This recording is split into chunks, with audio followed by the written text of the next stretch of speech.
Hello, and welcome to SWEN. We got some great news coming up, so stay tuned.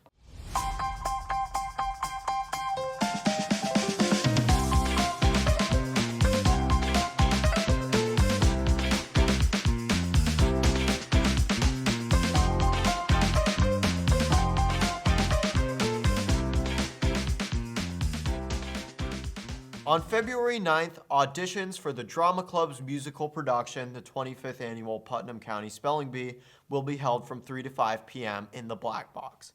Be sure to ask Mr. Burns if you want to get a last-minute audition sign-up in there or visit the information desk outside of the Black Box. Yearbooks are currently on sale from now until February 20th. Be sure to visit Miss Farley in the library for more info on that. They cost $55. And lastly, February 23rd through 27th will be break. That's it for main news. Now off to our first segment, Question of the Week with Riley and Gavin. This is Question of the Week. The question of the week is, if you could hang out with any celebrity, alive or dead, who would it be and why? let's go. I'm here with Jack Higgins. What's up, man? What's up, Riley? So if you could hang out with any celebrity, alive or dead, who would you pick? All right, I'd probably have to go with John Candy. He's really funny. He seems like a super nice guy. He's in some of my all-time favorite movies. SZA. I like her music. Jacob Elordi. I like him. I don't know. Like, whoever's there. I would pick alive. I would pick my friend Tatum. That's actually a hard one. Markiplier. Yeah, he's just a cool YouTuber. If you could hang out with any celebrity, alive or dead, who would you pick? Probably like Tom Cruise. He's a cool guy. He like goes on planes and stuff. Happy almost 100th day of school, everybody. Woo! This has been Question of the Week. I'd like to answer it for myself. If I could hang out with any celebrity, alive or dead, I would pick Jack Black because he's funny and entertaining, and he's my favorite celebrity. Now to Gavin for his answer. For my answer, I think I would say Kurt Cobain because Nirvana is one of my favorite bands of all time, and I love their music. Great job, guys. Now we have a quick sports recap with Carter.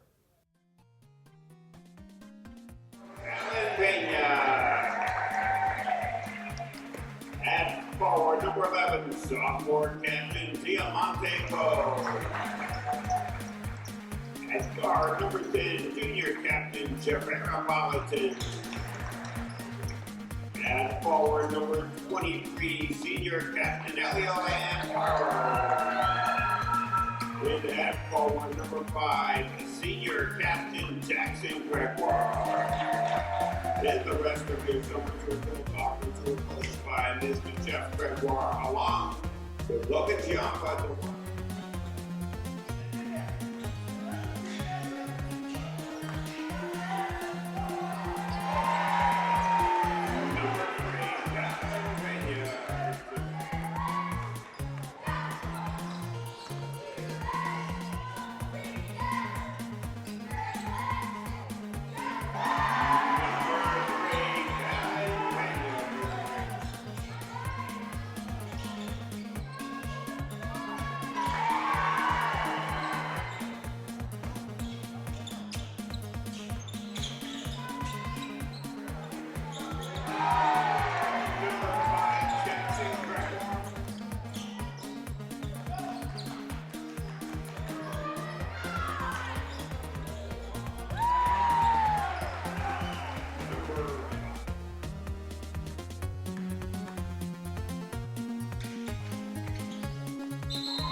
Awesome job, Carter.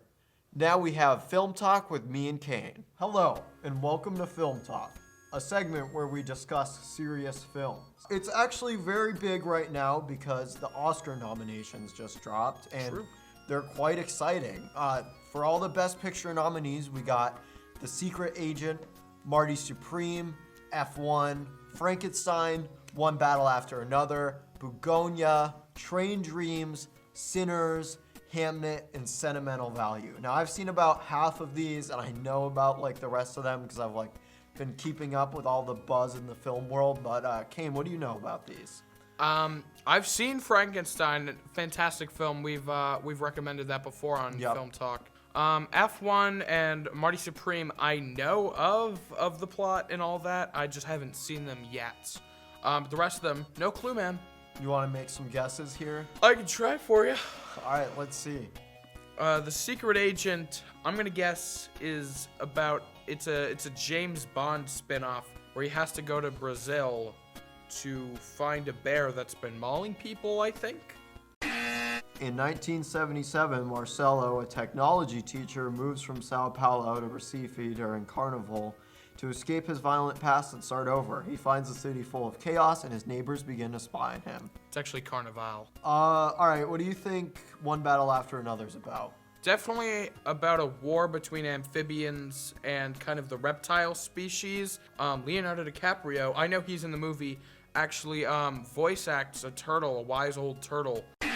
Not at all. Bob is a washed-up revolutionary who lives in a state of paranoia, surviving off-grid with his spirited and self-reliant daughter Willa when his evil nemesis resurfaces and Willa goes missing. The former radical scrambles to find her as both father and daughter battle the consequences of their past. Well, I did notice that evil nemesis is in there, like Resident Evil Nemesis. And that is kind of a war between parasites and humans are kind of like lizards and reptiles, and Nemesis, Resident Evil, is pretty close to amphibian. All right, what about Bugonia? This is a good one. I imagine that's a mystical land called Bugonia. It's a fantasy series where dragons are lawyers. Nope. Two conspiracy-obsessed men kidnap the CEO of a major company when they become convinced that she's an alien who wants to destroy Earth. Dragons are lawyers. All right, Hamnet. Well, clearly that's just a typo of, famous Shakespearean book Hamlet. Okay, this is the closest you've got. It's actually about Shakespeare.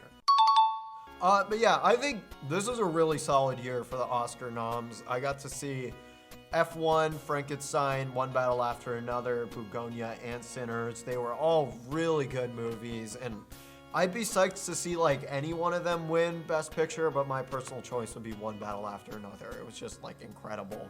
Based off the one movie that I've seen off this list, but off the description, I'd say Bugonia is probably my number one contender because, dragons are lawyers, and that's pretty cool representation. Bugonia is really good, and I would love to see it win Best Picture. It offers a really cool criticism of how social media affects the modern world and conspiracy. It's a great movie. Back to you, Anchor. Back to you, me. Great segment. Now we have Music Talk with Carter. As you may know, Topperpalooza, a show by many musicians in the school, nudge, nudge, wink, wink, Artie Higgins, happened right after school in the Black Box. Here's some clips from it.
Reflections all alone.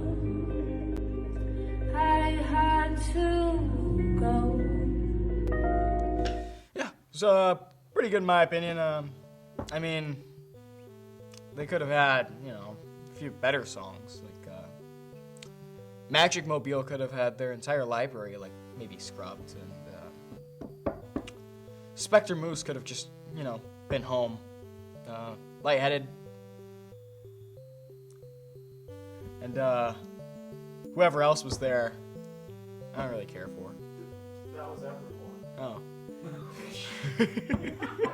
In other news, we have an upcoming show from Spectre Moose, Midnight Miami, Magic Mobile, and Lightheaded. Not Lightheaded. 25% vegan. It'll be playing February 20th in the Rochester Opera House. That's about it. I don't really care for the other news. I mean, John Buffalo's probably not playing anytime soon, so. I mean, maybe at your local bar, but, you know, I don't know. But, yeah. That was my peduptus. You guys not gonna clap?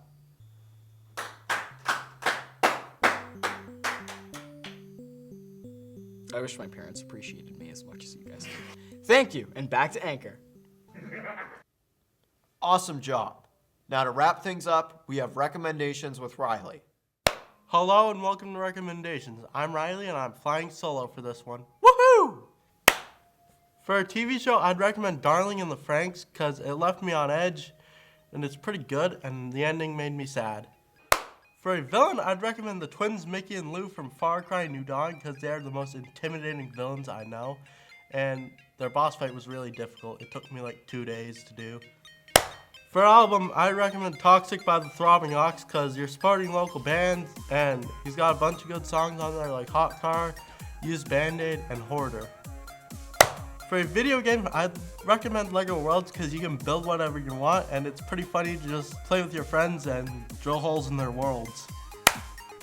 For a song, I'd recommend That's the Way I Like It by Casey and the Sunshine Band because it is old and I like it. It's on my playlist, it's one of my favorites. Just a pretty good song in general.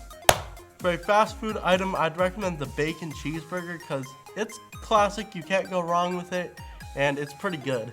And lastly, for a YouTuber, I'd recommend Markiplier because his new movie just came out and it's pretty good. Go watch it. That's all for recommendations. Back to you, Artie. Great job, Riley. That's all we got for SWEN this week. Stay tuned for next week, and thanks for watching.